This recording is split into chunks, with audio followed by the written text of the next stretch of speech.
call to order the meeting of Monday, October the 22nd. If the clerk would please read the roll. Councilmember Archibald. Here. Councilmember Ashford. Present. Councilmember Harris. Here. Councilmember Lamb. Here. Councilmember Lees. Councilmember Warden. Here. Mayor Rep. Here. Before we move on with the minutes, I'd like to, on behalf of the council, express our condolences to Councilmember Ruiz. His mother passed away today, which is why he's not at the meeting tonight. If you take the, I guess we'll go on to the minutes. Minutes are before you from the October 8th council member meeting. Is there a motion, please? So moved, Madam Mayor.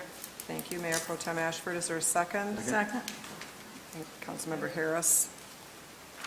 Any additions, deletions? All those in favor, please signify by saying aye. Aye. Any opposed? Minutes will stand as submitted. We do have two presentations. If the clerk would please read the first one. Brent Gillette from United Way will give a presentation on this year's United Way campaign.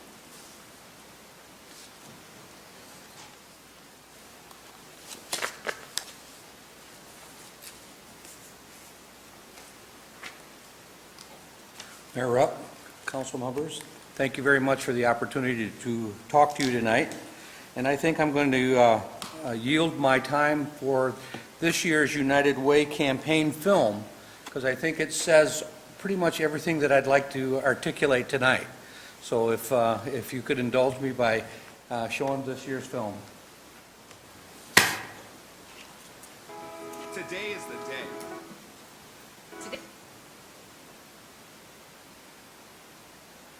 Today is the day. Today is the day. Today is the day. Today is the day. Today is the day. Today is the day we share our gifts. Being involved in the community is important to Chemical Bank and to me personally. All of the support stays local to fund programs for the neediest in St. Clair County. Will you join us?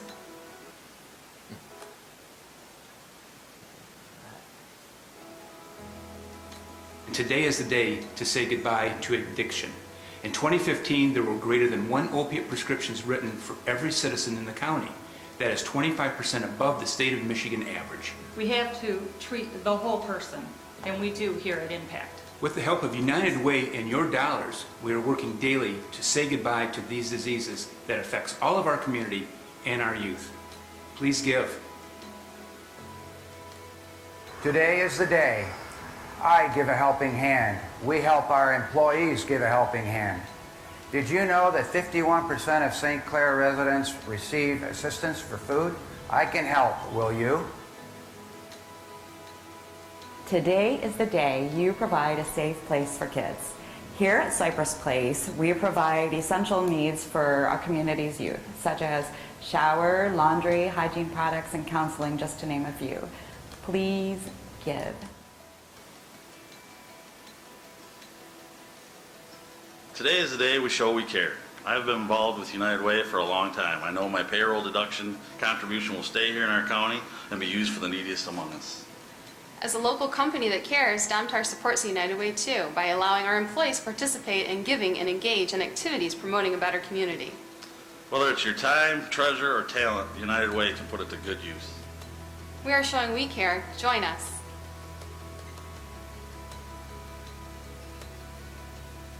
Today is the day you give a caregiver a time out. Here at the VNA, we provide in-home care and health services to help people remain independent. Please give. Today is the day that I continue my education. Nelson Mandela said, education is the most powerful weapon you can use to change the world. Supporting the United Way of St. Clair County provides educational support through a wide variety of programs. This is just one way that we can change our world.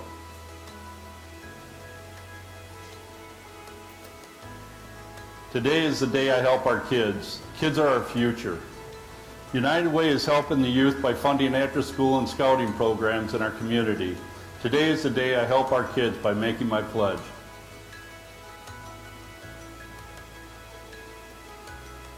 Today is the day I make a new friend at Girl Scouts.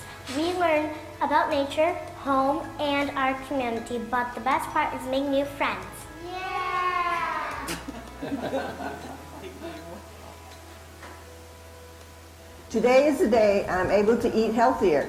The Senior Project Fresh program helps me because I'm on a fixed income, and purchasing fresh fruits and vegetables helps me to maintain my health. Please give.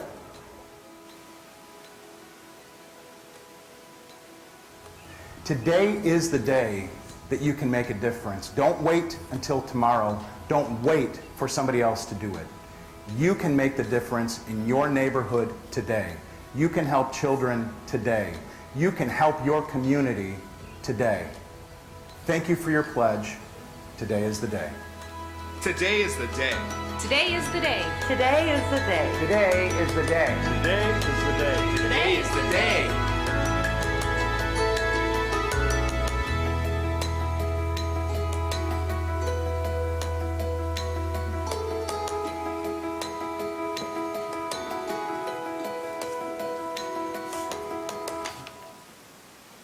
Thank you. I'm sure you by now you can figure out what this year's theme is. Today is the day, and today is the day that I ask all of you to think about really what our United Way is. And I want to remind you some of the core pillars of our United Way. One, it's local. When you give to our United Way of St. Clair County, it stays here in our community to go to work, to strengthen the fabric and the safety net of our community. It's volunteer driven. If it weren't for good people out there, and there's about 125 good people giving up their time and talent to make sure that the word gets out and that everyone in our community gets the opportunity to participate. And because there's so many volunteers, that we enjoy the opportunity of having accountability, because they're the same group that looks after our gift to make sure it's spent on current needs, and that our gift is used to hurt or help the weakest amongst us in our community. Last year, we touched the lives of over 12,000 people in St. Clair County, and that's an amazing number. But even more so, about 9,000 of them were right here in the Port Huron area. So that shows you the impact that we have. And when I say we, you got to remember who United Way really is. It's not the institution. It's not the great agencies, 21 agencies and 43 programs. It's you and I. You and I make our United Way what it is. And that's why tonight I'm so glad and so happy that you have given me the opportunity to come and talk to you about United Way and to invite you to be part of the solution and join me and give to our United Way. So if you wouldn't mind, I'm going to hand each one of you a pledge card, and during that time, if you've got a question about United Way, that gives us a great time to kind of sort those out before you make that decision whether you're going to participate and help our community. Questions? Mayor Rep, Yes, Mayor Pro Tem Ashford. I would just like you to know I've been a continuous giver for over 30 years. So you take this. You're already taking my money. Okay. I've already donated. I know you'd like me to do it again, but I have already. And that's a great statement, Anita, to say that continuous giving is a wonderful program, and I know your employer is a great partner in our community in multiple facets, including the United Way. But I want to say thank you to the city. The city is a great partner here as well, with all the departments and all the employees that are here. So I appreciate that as well. So I hope you all would consider the opportunity to help our community more than what you do on a regular basis. By being elected officials, you've given up your time and talent already. And here I'm asking for just a little bit of your treasure. So, there you go. Thank you very much. Thank you. We will move on to presentation number 2. Mayor Pro Tem Ashford will provide an update on the 2018 APTA conference. Yes, Mayor and fellow council members, this is just briefly, so sorry we don't have an overhead for you, but it's just something that I put together. I attended the APTA, which is the American Public Transportation Association, the conference, the annual conference this past September 23rd through the 26th. And I also like to acknowledge Rico Ruiz, who is my delegate. And what APTA does is that the association, we basically are the voices in Washington when it comes to transportation. Anything to do with transportation, grant monies and everything, advocacy, then APTA is the association that we have elected to be a part of. So they kind of lead in advancing the public transportation. And that's just not buses, it's all modes of transportation that is involved. I'd like to just briefly, the annual conference, actually, we had five areas that are priorities to transportation across the United States, and they are leadership and advocacy. Number 2 is the new mobility paradigm. Number 3, workforce of the future. Number 4 is leveraging big data. Number 5 is enterprise risk management. I'm going to go over those briefly. And also at the end, I have 2 announcements on behalf of the Blue Water Area Transit about the $1.5 million grant that we just got, and then also a press release seeking individual interest in serving on the Amtrak Station Project Advisory Committee. So briefly, our priorities are encompassed like this. Under leadership and advocacy, our goal is to create a strong and active, effective advocacy agenda. And locally, how we do that is from the Blue Water Transportation. We are engaged in that with our federal and state dollars, things that we do as far as the government is concerned, and when we apply for the grant. So Jim Wilson, who is our general manager, and Dave McElroy, who is our assistant, they do a fantastic job in their leadership and their advocacy on behalf of your local Blue Water Transportation. Under new mobility paradigm, this priority will ensure that the public transportation industry leads the emergency transformational changes. I think the city of Port Huron, to give you an example of that with the help of our city manager, like I told you, it's different modes. We had bicycles, there's different things that we're doing. We're working on the study, the Amtrak study. We're doing stuff like that.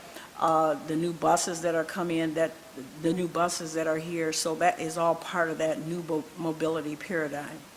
And number 3, the workforce of the future. Now this is a goal naturally is set in place to try and attract the best and the brightest skilled workers to the field of public transit. And everybody is having that problem. And what we are having the problem here in the city of Port Huron, the Blue Water area, is that we are having problems finding mechanics. So if you know any mechanics or anything, send them over our way. We got a job for them. So I don't think that this is really something that we deal with on the transit basis, but the workforce of the future. Pauline and I just attended the SIMCOG meeting, and that was one of their highlights of their one of their sessions, where they're saying our workforce is dwindling so that we'll have more seniors than we have graduates coming out of college. Can you believe that? In the next few years, 2045, we won't even be able to find any kids. So think about that. Number 4, leveraging big data.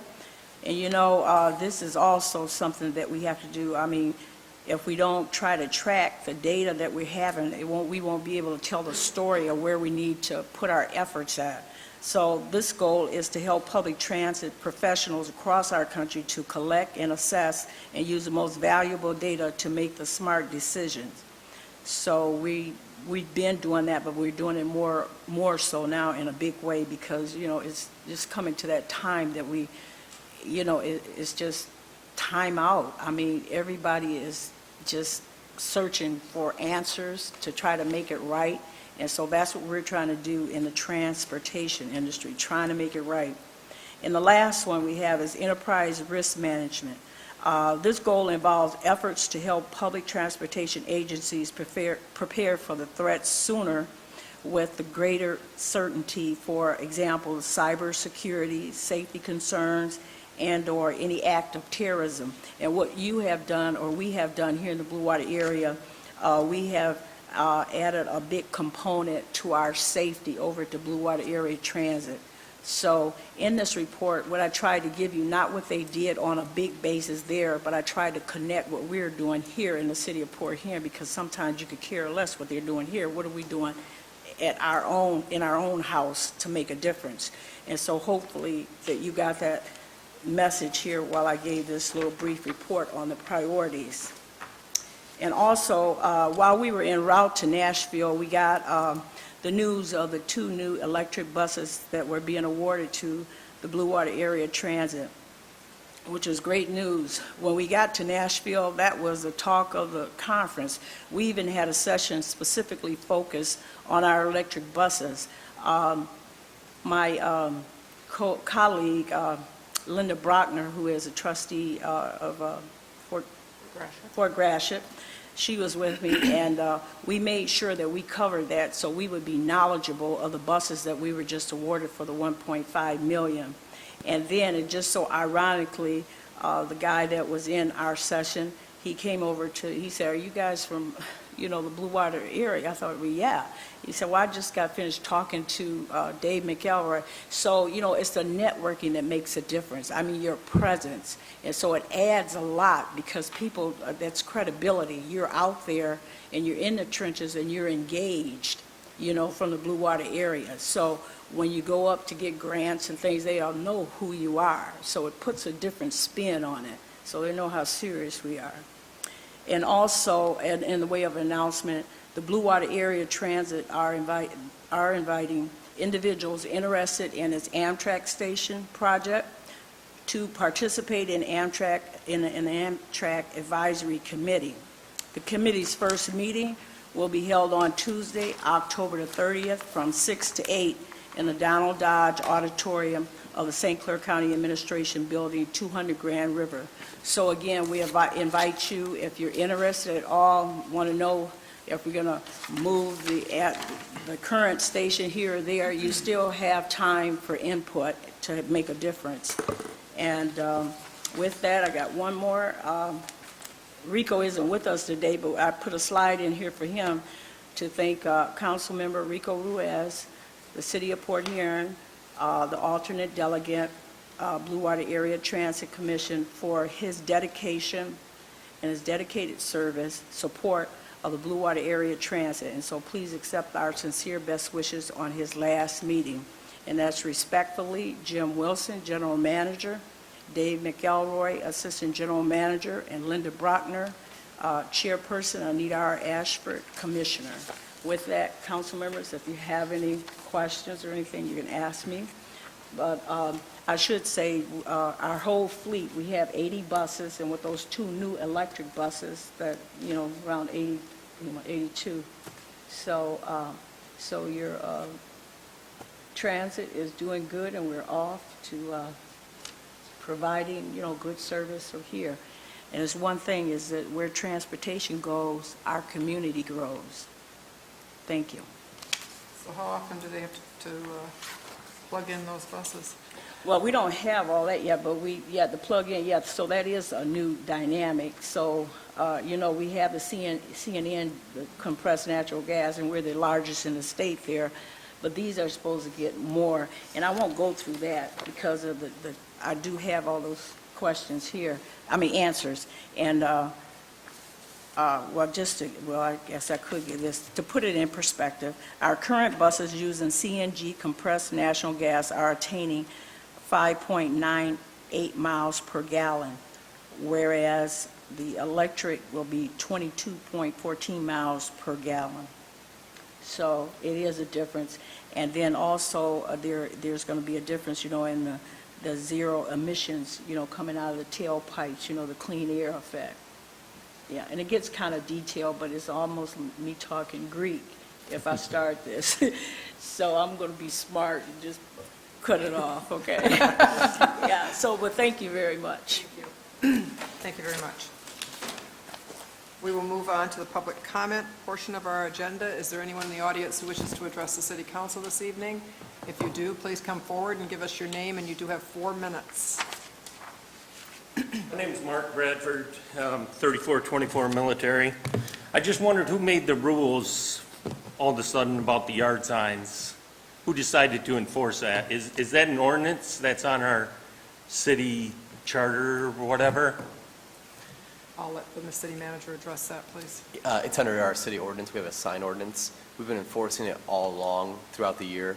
It's just much more noticeable when you have election signs Okay. that start popping up, because most residents don't have signs in their front yard throughout the year. Right. I went to get my sign back, and I never got it back because somebody took it or whatever, and I just thought, why couldn't they have sent letters, especially during the political season, instead of just snatching up my signs? Because I thought that was kind of, you send letters out for the leaves and all that other stuff, and We actually sent out 2 notifications. The first notification was received when you picked up your packet for the campaign, when you picked up your petition for the ballot. The second, we mailed all the political action committees and all the candidates 2 weeks before we actually began enforcement measures. So the second notification wasn't needed, but because of your very point, I didn't want to go out there and start collecting signs, so we actually mailed a second notice to all the candidates. that came to every Yes, residence? I believe so, yes. correct. To every candidate. To every candidate. I'm not a candidate for Well, anything. then there would be, it's the candidate's responsibility for where the signs go. So you're telling me the candidate for governor is supposed to send me a letter or something telling me where to put my signs? We can't notify, we had no way of knowing everyone in the city who has a sign. It'd be impossible to send them all notifications. So we send out to the political action committees the best we can to let them know to move it. Also noteworthy, not every sign that's missing is a sign that city workers have taken. There has been a lot of theft throughout the city of political signs. Okay, well, I know for a fact that the city took mine because I know city employees. But I just thought, I don't know, it's twice, there's midterm and there's a national election. I just think it's kind of, I don't know, ridiculous that it's 2 times a year that we got our city employees running out in our trucks, spending our gas, city money, to go collect signs, when, I don't know, I just think it's a little bit, I'm just disappointed because I wanted to go get my signs back, and they gave me an excuse, and I wanted to complain, I'll be honest, that's why I'm here. And I didn't have anybody to complain to, and they said at the city here in the offices, they were like, well, we think the Democratic or Republican Party came and collected them. So I'm a taxpayer. I just wanted to complain and just give my 2 cents. Okay, thank you. Is there anyone else in the audience who wishes to address the council this evening?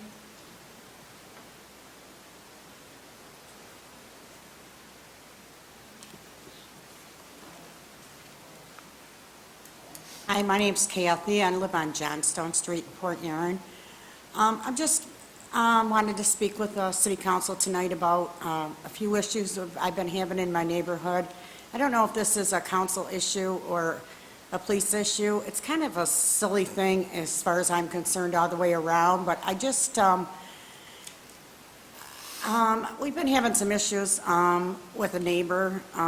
We put our radio on, in our garage when we're out working in the yard. And I know our police officers have more important things to do than to keep coming over when they're called because we have a radio on. First time they came out, they said if you cannot hear the radio from the road, it's not an issue. And then when they came back out again, and I feel sorry for them that they have to keep coming out because the neighbor's calling because we have a radio on. Then the second time they came out, a younger police officer did say to us, this is kind of silly. I listen to my radio a lot louder than this. I said, well, I'm totally aware of this. I just wanted to address it tonight to see what the ordinance is. We did move our radio to our shed, so it was a little lower. And unfortunately, I came home from work yesterday. My husband was out working in the yard. I had the police officers at the house again. I feel bad for them that they keep coming out because, like I said, there's other things that are more important.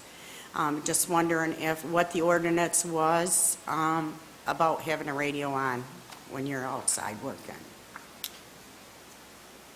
Well, basically, there's hours, I know that as far as... I understand that when they're called, they have to come out and check out a situation, but after a while, if they go back and look, you would think it would be a nuisance order after a while. It's been an ongoing thing for 2 years.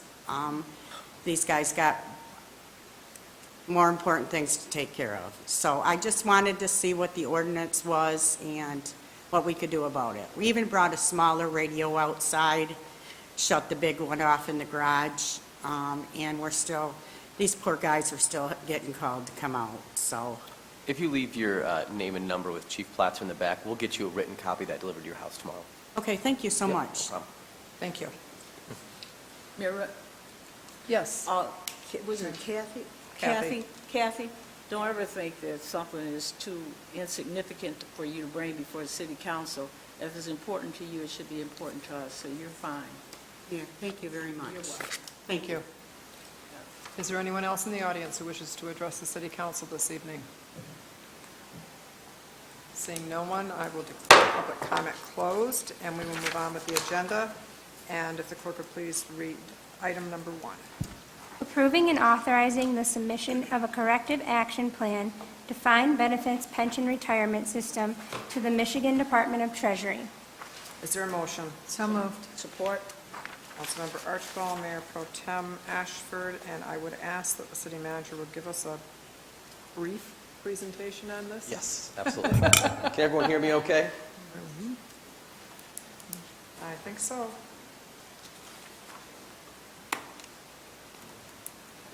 I can figure out how to turn there we go.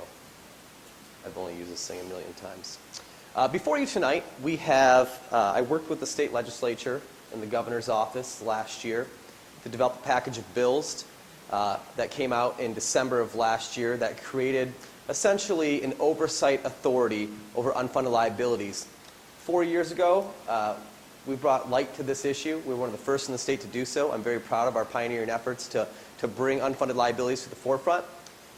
What this does essentially is it creates a state board, an oversight board, that those communities that have unfunded pensions below 60% have to submit either a waiver or corrective action plan. When the legislation was passed, the law was not really defined on which one they wanted, and so really the state treasurer and the board actually got together and actually hammered out the rules over the course of the next year. We initially had submitted a waiver because we had already made significant amount of changes in our plan in what we were doing to address our unfunded liability issues because we were one of the first people doing it. However, the state says, because you still have an unfunded status, until you are actually at the 60%, we want a corrective actions plan submitted annually, not just a waiver, which is remarkably reasonable. So we have submitted that plan for you tonight. It's essentially the same plan that I outlined in the waiver. I'm going to go over that.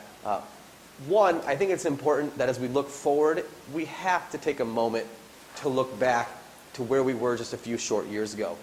And a few short years ago, in April of 2017, I made a presentation to you that outlaid the impending budget crisis within the city of Port Huron. Within 36 months, we are going to be facing multi-million-dollar deficits in the city of Port Huron that were going to greatly stifle our ability to deliver quality public services that our residents are used to and quite frankly need. Quality fire and police, parks and recreation and roads, and all the things that our city needs to be prosperous and hopeful. So what drove this? Well, MERS, which manages our pension fund, did an experience study. And what an experience study is, they look at what you're investing in your pension fund and what you're paying out, and they look at things like adjusting our mortality table. In 2014, a new mortality study was done. People are living longer, a lot longer, than when we first started our pension system. We also lowered the rate of return. The rate of return was lowered from 8 to 7.75%. We anticipate in the coming years that rate will be lowered even further. It also required shortening our amortization period. We used to have a 30-year amortization period. So whatever our unfunded liability was, we amortized it over 30 years, and we kept on doing that year after year after year. They did what's called a stagnant amortization, where every year you go 30, 29, 28, and so on. And this year we're at 21 years. We no longer have the extended period of time to pay off our unfunded liabilities. This created skyrocketing annual contributions that we are legally required to fund under state constitution. The city of Port Huron has $70 million of unfunded pension liability. Now, that number has increased from about $54 million in a few years ago. We haven't given out more pensions. We haven't given out more benefits. That's because the assumptions in the experience study have changed.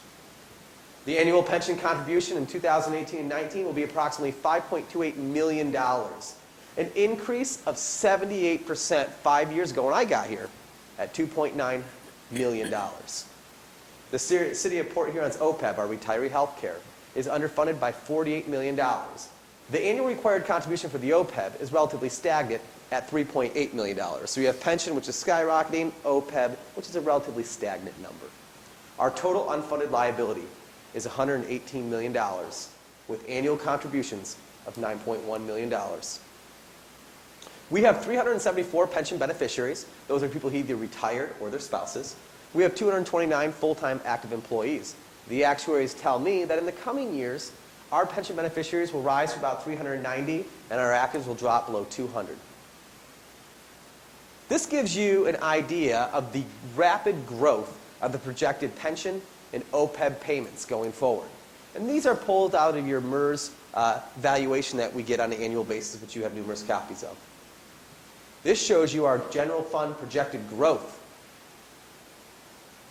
versus the actual payments. So it shows you, as the city grows, our tax base is consumed and consumed and consumed by these growing arms. I wanted to compare our pension and OPEB payment to something we know every day. That's our police department. Our combined pension and OPEB payment is $9.1 million. We pay $9.6 million for a world-class police department. So we're funding this legacy cost, this shadow government from decades past. This shows you the history of our pension funding. Every year, although we were making our legally required contributions because the market returns, because people were living longer, we were paying out more than we were putting in. It was unsustainable. To be quite frank, the system was collapsing. For instance, in 2018, our annual contribution was $4.6 million.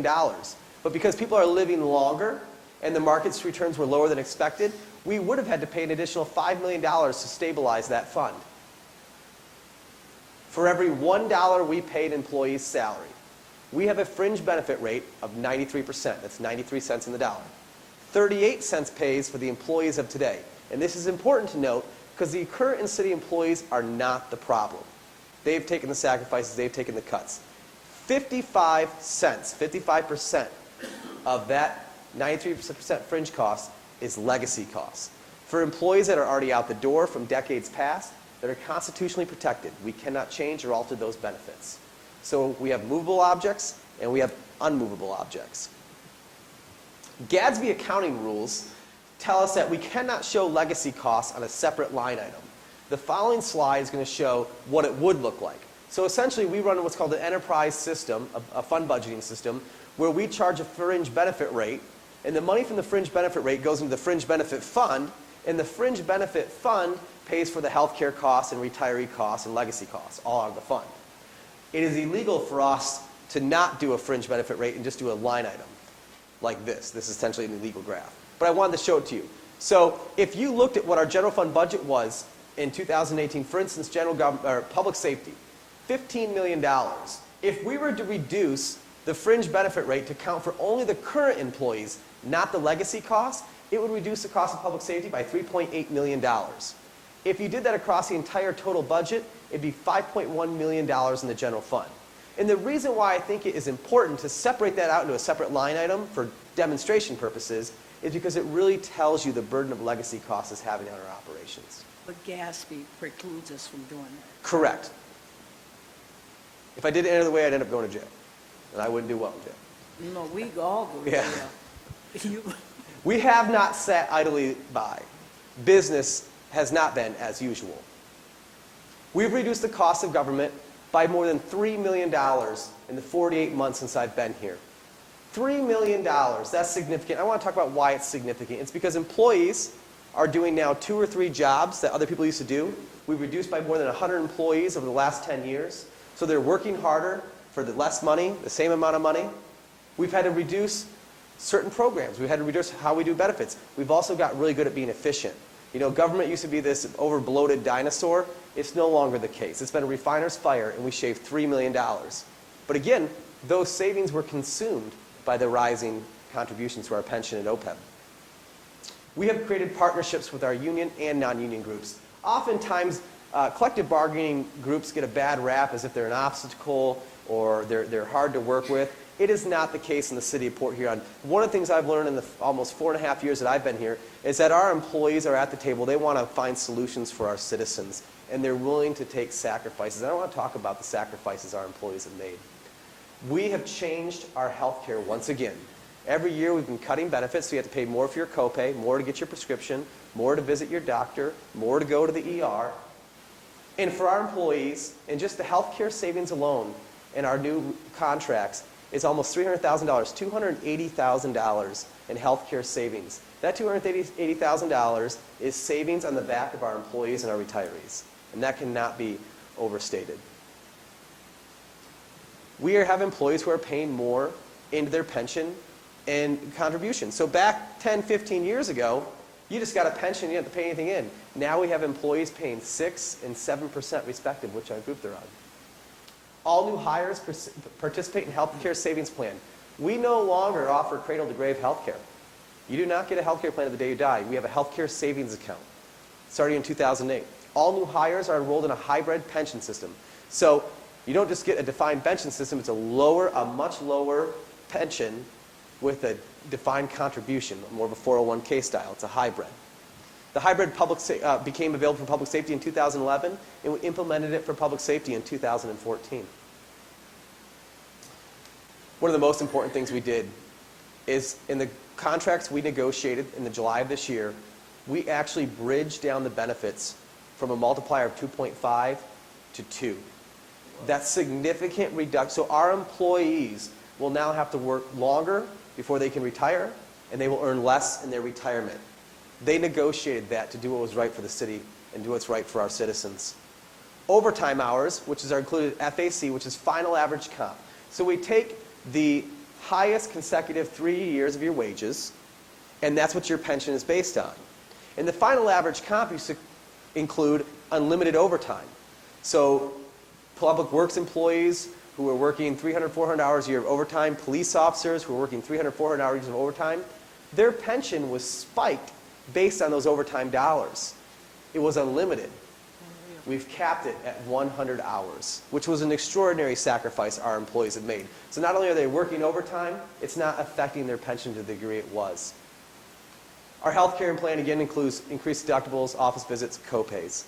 Some real sacrifices out of our employees. But those sacrifices were meaningful.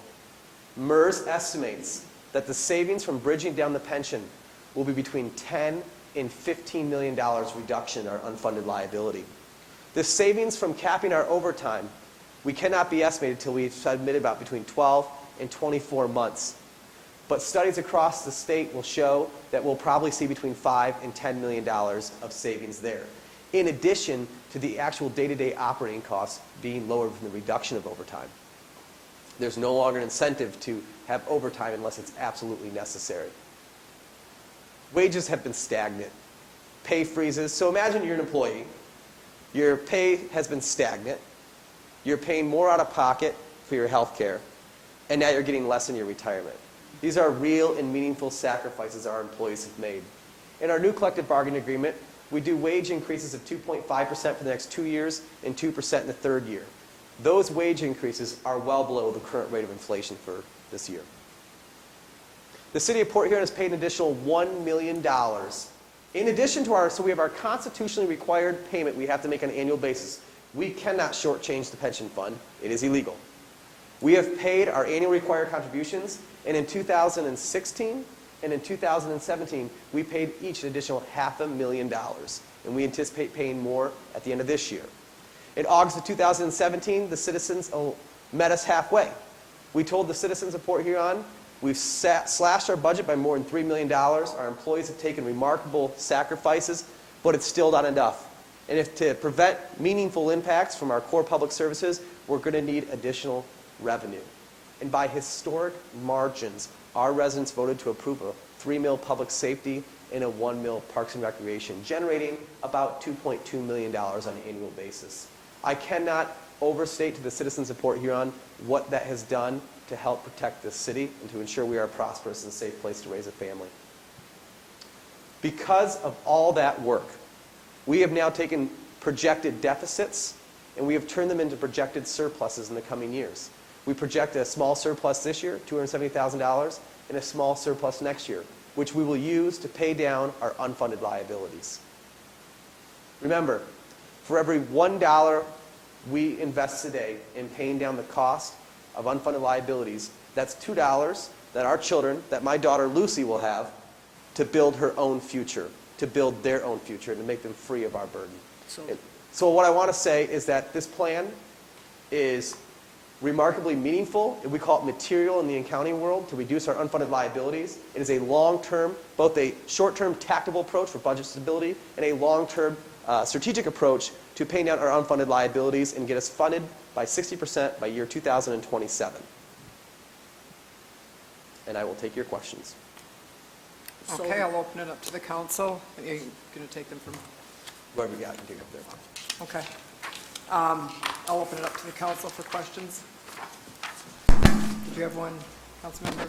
Yeah, so the 270, James, was what we're going to be using from that surplus. That's what that's you're our labeling as that's our projected that surplus. we're going We to pay hope. down. Correct, and that'll be a budget amendment that I'll have to bring before council. And remember, so the year that we put the millages on the ballot, we strategically ran a deficit.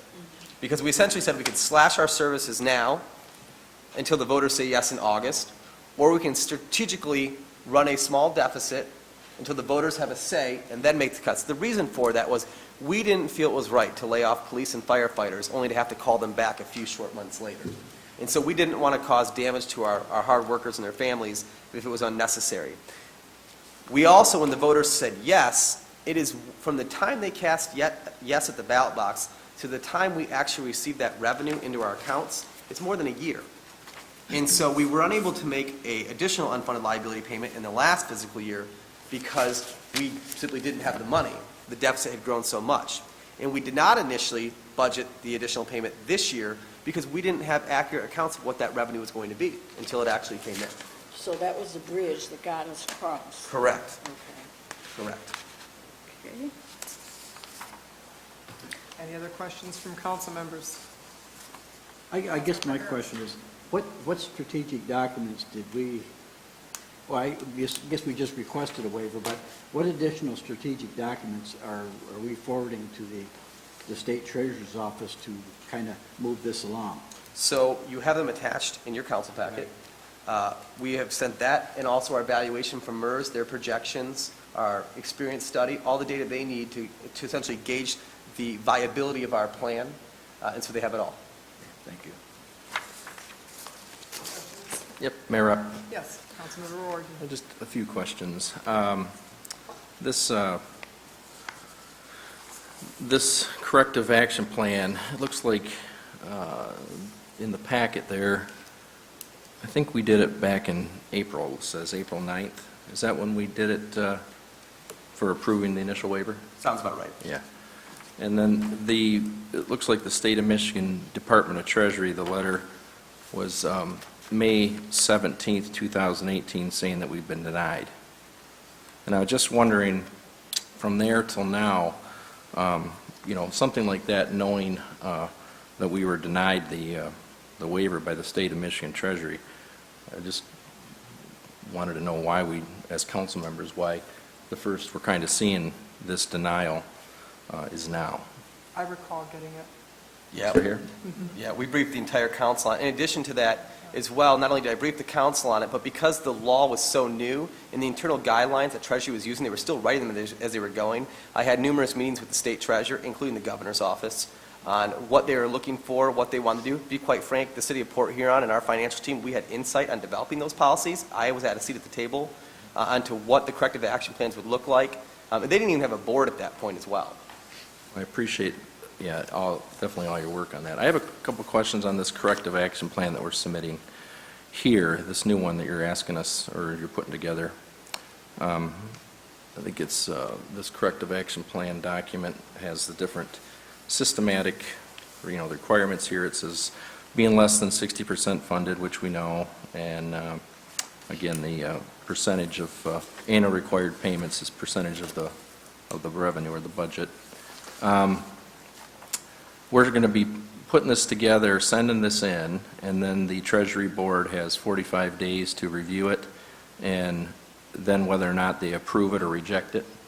Correct. And, you know, it has some conditions for approval and what you need to submit in, and I know we've taken on some of these that you're attaching to this. But the question I had is that it asks for when we expect to be at 60% funded with this correction plan, and, you know, actual projections. It says, we're submitting this in that we feel, this is saying that we're going to be at least 60% funded by 2027? Correct.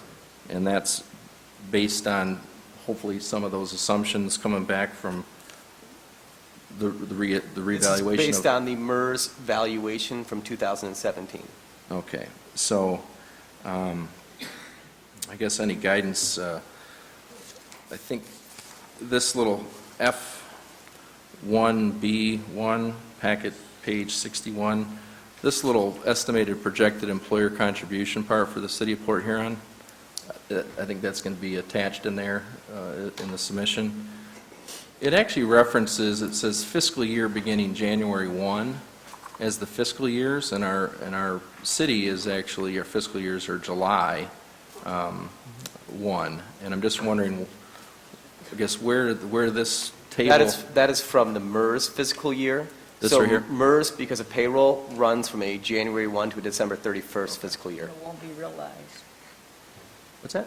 It's from MERS. MERS sets their own fiscal year. That's the MERS fiscal year. Yeah, so we're including that in there, and that's something that, again, that we're, I'm just, the MERS, some of the MERS reports, they do it as at the end of the year, but then they say, hey, we have to have it for initial fiscal year starting, July 1st is how they give us our reports. Correct. And this is, again, I'm just, kind of threw me off when we were putting this in, and I thought I'd ask that question of why we're doing it in the January year when our fiscal year's. That's when MERS does their study, and then they release it in June, and then we can factor it into our budget during that time. Okay. All right, so I guess the only other thing I had is that, again, as you guys know, I've been a strong proponent, and I'm trying to figure out a way to pay additional money in, and I know with this new plan, it looks like it says we're submitting in that 2016 June ending and 2017, that's where we made an additional $500,000 over the additional, the actual contribution. But it says down here, I think, other considerations that future, where's this at? Future, I guess somewhere in here it says that we're putting in there that we believe the future valuations of MERS will show an improvement based on the revaluation. But in here, it said that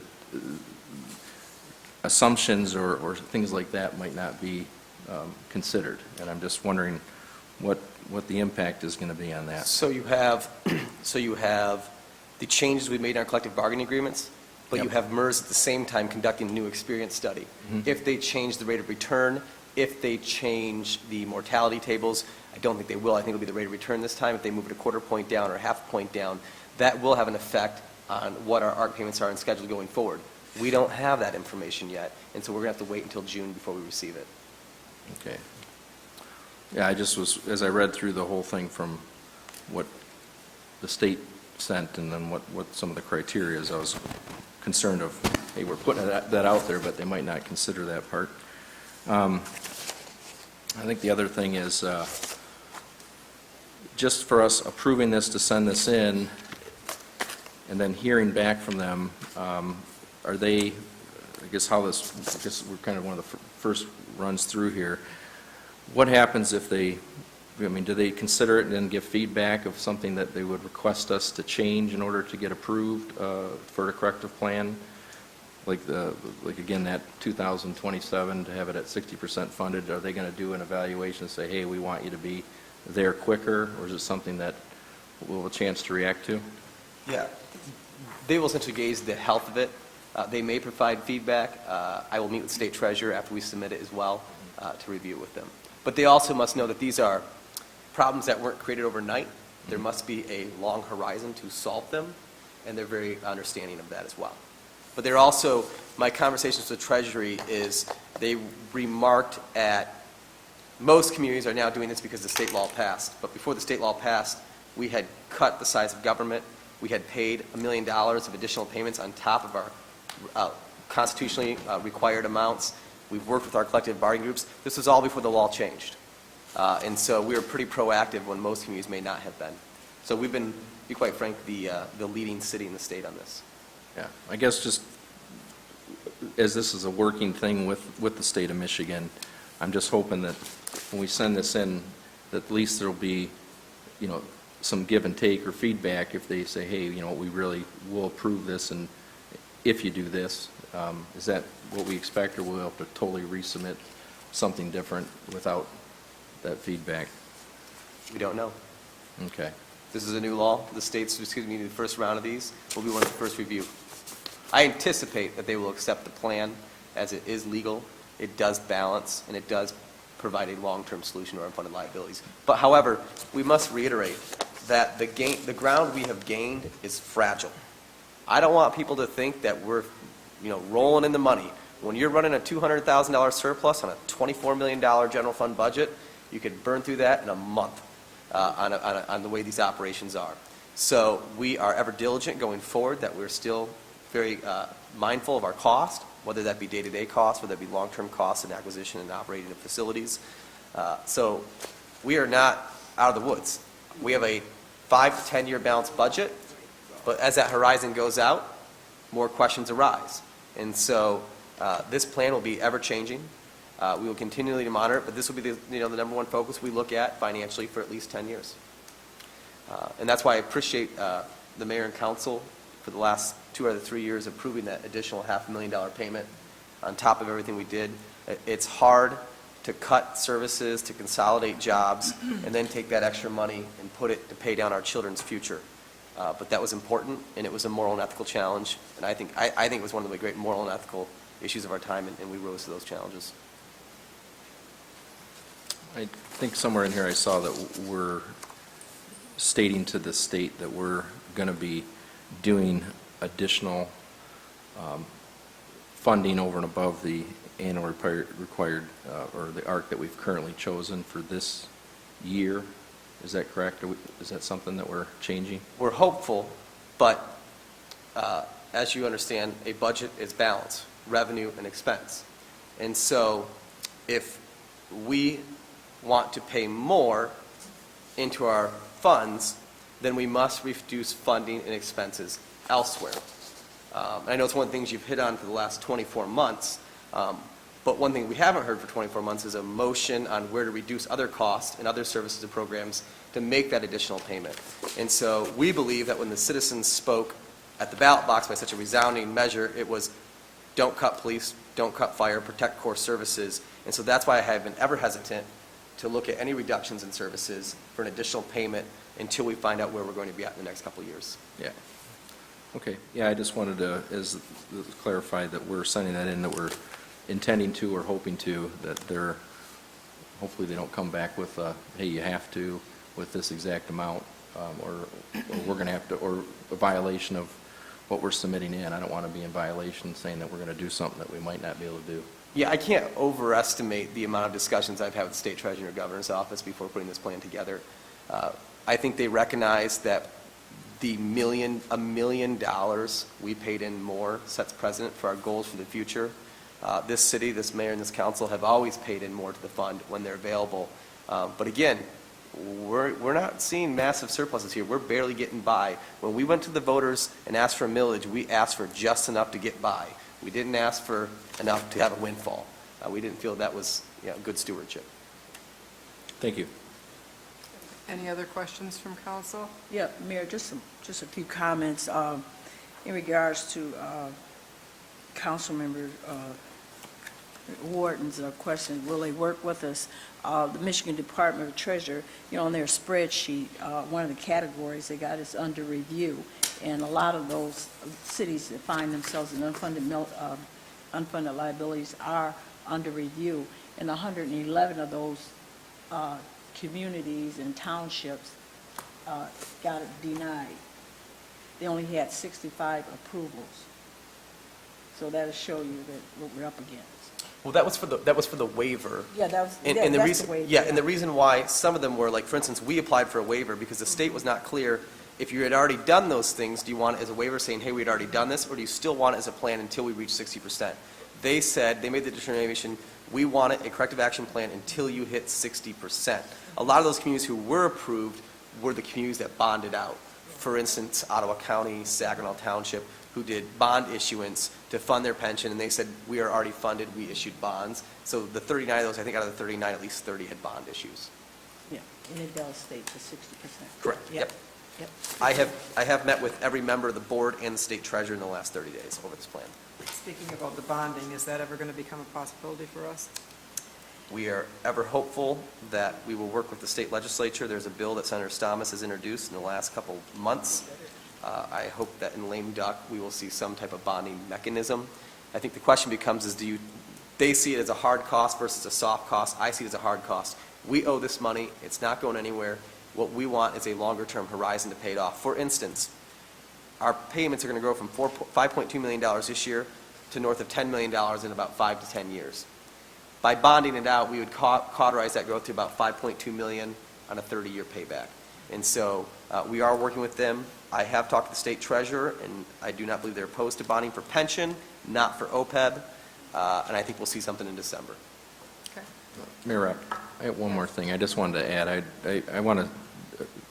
I know this is an awful lot of work and detail, and I wanted to say, not only thanks to city manager, but also Ed Brennan of the finance department for putting all this stuff together, crunching the numbers, and having to figure this stuff out to get it in. So I do want to really appreciate you doing that for us. Yep. Mayor Rep, Mayor Pro Tem Ashford. since Mr. Brennan walked over there, he must have something to say. Yep. I only came over to help James, but he answered the question that was being asked, so he didn't need my help, so. Did he give us the right answers? Yes, he did. Don't answer that question. All right. He's like the relief pitcher. He's the ringer. When things go awry, we bring in Ed. The backup. Waiting in the bullpen, All right. just in case. Thanks. Yeah. Any other questions from council? I just want to thank all of you. When I brought this to the forefront 4 years ago, it was kind of like you got slapped up beside, it came out of nowhere. And you trusted the experts. You took the expert advice from whether that be our finance, our auditors, and you took bold actions when it was very politically unpopular. But now, 4.5 years later, we realize just how right and just those decisions were.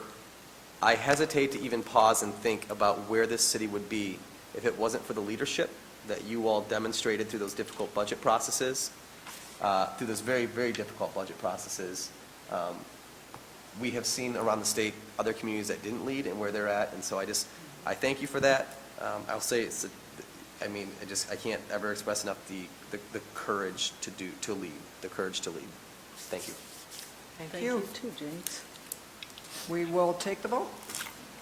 Councilmember Archibald? Yes. Councilmember Ashford? Yes. Councilmember Harris? Yes. Councilmember Lamb? Yes. Councilmember Warden? Yes. Mayor Rep. Yes. We'll go on to item 2 under resolutions. Confirming the mayor's reappointment of David Schwartz to the Planning Commission for a term to expire August 11, 2021. Is there a motion? So move. Mayor Pro Tem Ashford, is there a second? Support. Councilmember Lamb. Any discussion? We will take the vote. Councilmember Ashford? Yes. Councilmember Harris? Yes. Councilmember Lamb? Yes. Councilmember Warden? Yes. Councilmember Archibald? Yes. Mayor Rep. Yes. Item 3. Approving the Zoning Board of Appeals reappointment of Larry McNamara with a term to expire July 1st, 2021. Is there a motion? So moved. Councilmember Archibald, is there a second? Support. Councilmember Lamb. Any discussion? We will take the vote. Councilmember Harris? Yes. Councilmember Lamb? Yes. Councilmember Warden? Yes.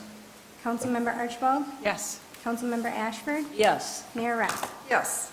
And that concludes our agenda for the evening. I do have a couple of announcements. One is leaf pickup at the curb begins the week of November the 5th, and a newsletter with more details will be mailed to all residents. I got mine Saturday, so I'm sure everybody else probably got it Saturday, or if not today. Then I also would like to show this. I accepted on behalf of the city the Foundation Builder 2018 Award from Blue Water Habitat for Humanity at their annual dinner. So I'm going to give that to Kelsey, and she can put it someplace in the building with the rest of the awards, okay? And then also, I got a letter, so I wanted to share this letter that I got that I just read while I was sitting here before the meeting. So if, yeah, he's going to put some pictures up there. And although it does say, "Dear Mr. Mayor," but it's from a company in North Carolina. And it said, "Please find enclosed some photographs of trucks from Port Huron, which came to help us after Hurricane Florence. As you can see, they filled up the parking lot at our local Food Lion grocery store. These photographs were taken on Sunday after the hurricane made landfall on Friday. Monday, Food Lion was still not open because they lost all their perishable foods. CVS Pharmacy was open, and I asked the manager where everyone slept because the Quality Inn next door was filled to capacity. He told me that they all slept in their trucks. Every report I heard about these men was that they bent over backwards to be helpful and courteous. Every person who had dealings with them to get their power back had nothing but high praise for them. We are all grateful to the citizens of Port Huron for coming to help us in our hour of desperation."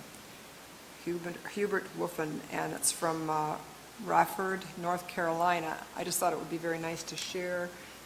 Certainly, we do have very generous people in our community, so the fact that they went out to, these people went out, and I thought I would show the pictures that they sent to me so that everybody could see that. That's nice. It was very nice. Also, I was going to say a few remarks about Councilmember Ruiz tonight, but he's not here, so hopefully there's an opportunity in the future. But I just, on behalf of the council, certainly want to say to him, if he's had the opportunity to watch or not, that we certainly appreciate his 9 years of commitment to the city of Port Huron and its residents. He did a wonderful job and was always very dedicated and committed to that. So I would like to say congratulations to him for his 9 years of service. He's chosen not to run for office again. So, and then Kelsey was her first meeting tonight, as she said, so we were all very kind to her, and, and she made it, right? Yes. So, is there anything else to come before council? Mayor Rep? Yes, Councilmember Just one Harris. comment. Besides the upcoming election, I guess the most comment that I get on the streets are MTerra. And the quality of the workmanship that they're getting compared to what they got from Arcot. And it's not raves, it's thumbs down. And I just encourage the people to use the hotline. I talked to one person, and they said both their recycling and their garbage went in the same truck. And the person on MTerra and the other, when they answered the phone and stuff, wanted to know what was in their recycling and stuff. Instead of trying to resolve the issue, they become combative. And I don't know if that's the right thing to do, and MTerra is not doing a good job. Madam Mayor, if I could, I disagree with that. With MTerra, whenever we transfer to a new hauler, there are always growing pains handing over 12,000 units. There are no more complaints with MTerra than there were when my cot took over. Also, those trucks, several of the trucks that MTerra runs has split, so there's garbage and recycling in the same truck. And if people don't know that, it looks like your recycling is getting thrown in the garbage truck, but really it's a split compartment truck. So I would look at, before making such sweeping conclusions about MTerra, I would request a file on our previous hauler for the first 6 months when they took over the contract. Very similar growing pains when you take over a contract like that. To date, there has been no issue that has come up that MTerra hasn't immediately addressed, whether that's forgetting a street or forgetting to pick up clippings on the street. They immediately send someone out and address it. So I would tell the residents, if there's an issue, don't wait till a council meeting. Feel free to call our Public Works office, and they will get the issue addressed immediately. There's one thing I appreciate is that there are issues and growing challenges when you hand off a contract like that, but MTerra has been extremely responsive in making sure it works right. And I also want to thank MTerra for sending a truck to our Touch a Truck event. We had almost 2,000, I would say 2,000, 3,000 families and kids downtown for the Trick or Truck event that Natalie Watson put on, and Cynthia, our assistant who helped us out. We appreciate that. And while I have the mic, I also want to thank Councilmember Rico Ruiz for his mentorship. I'm not sure if it's the elementary school principal inside him that he was able to have those quiet conversations with me when I came and help guide me and give me some pointers, and when need be, take me to the principal's office for a conversation. But there's one thing I love about Rico is any criticism I got, it was constructive criticism. He was looking out for the best interest of me, my family, and the city, and I really appreciate his authenticity and his genuineness and his tenderness whenever he had to have a conversation. It'll be something I admire. Hopefully one day I can aspire to be like that. And lastly, I want to congratulate the Port Huron Northern football team and Coach Larry Rollins, who may be related to Kelsey Rollins, our deputy clerk. They have clinched the 2018 MAC Blue District Championship, the first time in 32 years. Wow. So that's pretty impressive, and they'll head off to districts, and they're playing Lakeshore, right? Yes. And if they win the districts, they're... So they should hopefully have 2 home games this Friday and next Friday. There we go. Very nice. History in the making. There we go. Anyone else on council have anything to add? If not, I will entertain a motion to adjourn. So move. Meeting adjourned. I'll email him his pictures. Oh, no doubt, but... I'm sorry. Well, I should have heard about it earlier.